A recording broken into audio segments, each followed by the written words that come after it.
नमस्कार दोस्तों, मैं RSD। आज सीरीज का तीसरा टेस्ट है और तीसरा टेस्ट का पहला प्रश्न है कि बिहार में बख्तियार खिलजी के हमले का पहला विवरण प्राप्त होता है। उत्तर इसका होगा, आप तबकात-ए-नासिरी लेंगे और तबकात-ए-नासिरी फारसी में लिखी गई पुस्तक है। इसकी रचना मिनहाजुद्दीन के द्वारा किया गया था, मिनहाजुद्दीन सिराज के द्वारा। ठीक है, और ये जो मिनहाजुद्दीन सिराज है, नासिरुद्दीन मोहम्मद के शासनकाल में उसके दरबारी कवि थे और ये काजी के पद पर भी रहे थे दिल्ली के अंदर। ठीक है, दूसरा क्वेश्चन है, इल्तुतमिश ने, हालांकि ये जो मिनहाजुद्दीन सिराज हैं अपने पुस्तक में बख्तियार खिलजी के बारे में अपने पुस्तक में ये भी चर्चा कर रखे हैं कि नालंदा विश्वविद्यालय, विक्रमशिला विश्वविद्यालय का जो नुकसान पहुंचाने का जो जानकारी है, सबसे पहले तबकात-ए-नासिरी में ही मिनहाजुद्दीन सिराज ने दिया है। दूसरा प्रश्न है, इल्तुतमिश ने बिहार में अपना प्रथम सूबेदार किसे नियुक्त किया था? तो इसका उत्तर लेंगे आप मलिक जानी उत्तर लेंगे। ठीक है, बंगाल अभियान के दरमियान जब बंगाल में अली मर्दान के द्वारा जब विद्रोह किए गए, उसके बाद जो विवाद हुआ बंगाल को लेके, तो उसको जब इल्तुतमिश आता है इस विद्रोह को दबाने के लिए, तो उसी टाइम में वो लौटते समय मलिक जानी को बिहार का सूबेदार नियुक्त कर देता है। तो एक तरह से इल्तुतमिश ने बिहार में अपना प्रथम सूबेदार जो नियुक्त किया था, मलिक जानी को नियुक्त किया था। हालांकि अली मर्दान से संबंधित बहुत सारा विवाद है। इल्तुतमिश के जाने से पहले ही अली मर्दान की हत्या हो जाती है। फाइनली ज़्यादा हम अंदर ना जाते हुए, इल्तुतमिश ने बिहार में अपने प्रथम सूबेदार की जो नियुक्ति की थी उसका नाम मलिक जानी था। नेक्स्ट प्रश्न पर चलते हैं। नेक्स्ट प्रश्न अगर देखें तो कहता है कि जिसने धर्म पर राज्य का नियंत्रण स्थापित किया, धर्म पर राज्य का नियंत्रण स्थापित किया, जब उसने राजत्व प्राप्त किया तो वह शरीयत के नियमों और आदेशों से पूर्णतया स्वतंत्र था। बर्नी ने यह कथन किस सुल्तान के लिए कहा था? तो उत्तर होगा अलाउद्दीन खिलजी। अलाउद्दीन खिलजी एक ऐसा सुल्तान था जिसने राजनीति से धर्म को अलग रखा।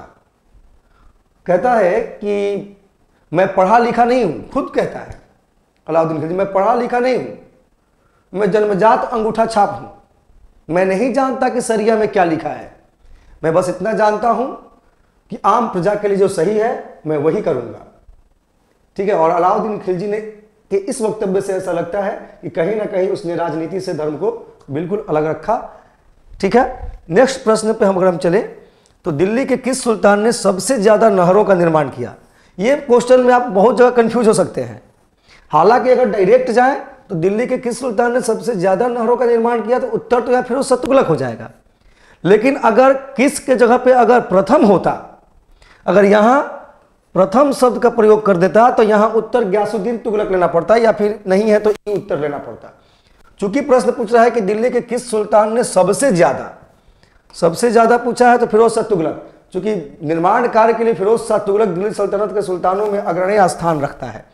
ठीक है, लेकिन अगर आप बात करेंगे सबसे ज्यादा नहर निर्माण का, तो फिरोज शाह तुगलक ने, चूंकि सिंचाई व्यवस्था पर काफी ध्यान दिया था फिरोज शाह तुगलक, और इसके लिए नहर निर्माण की आवश्यकता थी।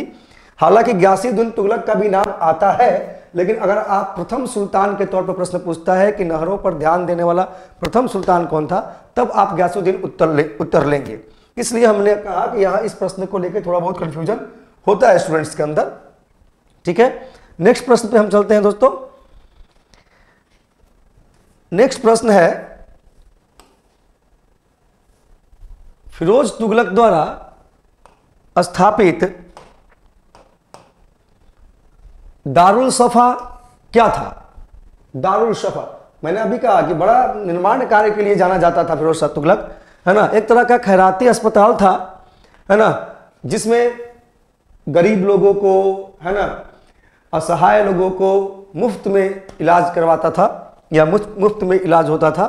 फिरोज शाह तुगलक तो मैंने कहा कि इसने केवल दारुल शफा ही नहीं है ना। इसने रोजगार विभाग का भी निर्माण किया था, एक इमारत विभाग का भी, दीवाने इमारत का भी निर्माण किया था। उसी दीवाने इमारत के निर्माण विभाग के द्वारा, है ना, उसने मदरसों का निर्माण किया, मकतबों का निर्माण किया। मदरसा दोस्तों प्राथमिक जो शिक्षा होती है वो मदरसा में दी जाती है, और जो मकतब होता है वो उच्च शिक्षा संस्थान के रूप में जाना जाता है। ऐसे निर्माण किया। उसी दीवाने इमारत विभाग के द्वारा उसने फिरोज शाह तुगलक ने कुतुब मीनार का भी मरम्मत करवाया था। ठीक है, कई 300 से कहते हैं कि अधिक शहरों का तो निर्माण किया था फिरोज शाह तुगलक। इसके बारे में निर्माण कार्य, और कहते हैं कि इतना निर्माण कार्य किया था कि रोजगार की भी कमी नहीं था। अलग से इसने रोजगार विभाग भी बना रखा था, है ना।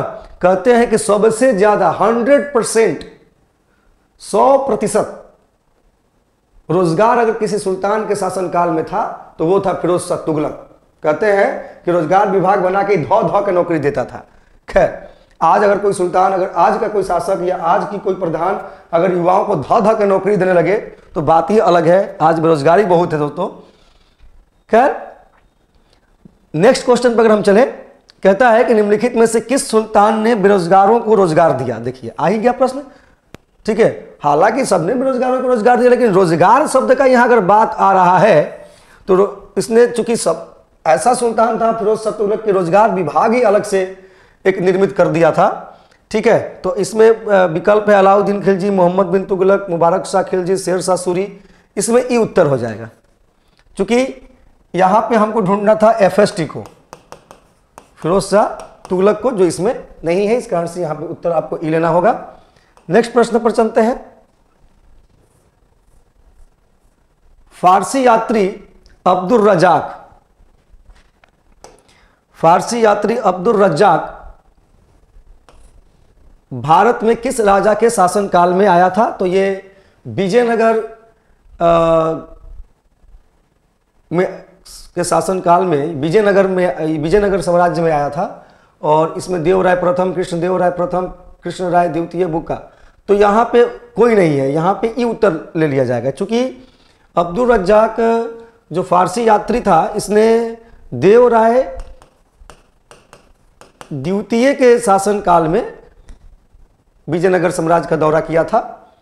ठीक है, हालांकि एक निकोलो कोंटी नाम का यात्री है जो इतालवी यात्री है, इटली का है ना। अगर सबसे पहले विजयनगर साम्राज्य का अगर किसी ने यात्रा किया था तो निकोलो कोंटी ने कह सकते हैं कि किया था, जो कि इटली के थे। हालांकि इस प्रश्न के हिसाब से वो निकोलो कोंटी अलग विषय है।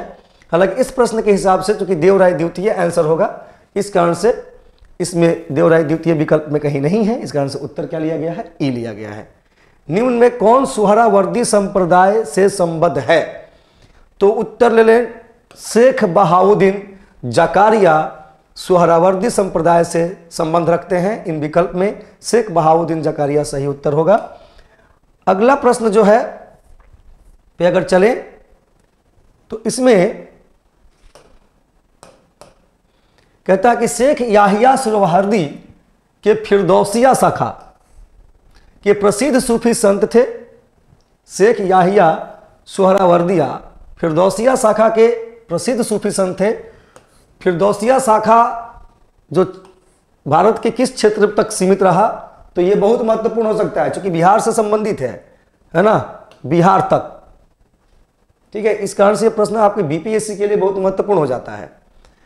नेक्स्ट प्रश्न है, 12 मासा की रचना किसने की थी। 12 मासा मलिक मोहम्मद जायसी की रचना है। ठीक है, यही मलिक मोहम्मद जायसी हैं जिन्होंने पद्मावत की भी रचना की। शेर शाह सूरी के शासन काल के अंतर्गत मलिक मोहम्मद जायसी आते हैं। ठीक है, और 12 मासा एक ऐसी पुस्तक, इनकी कविता है, श्रृंगार रस पर आधारित है।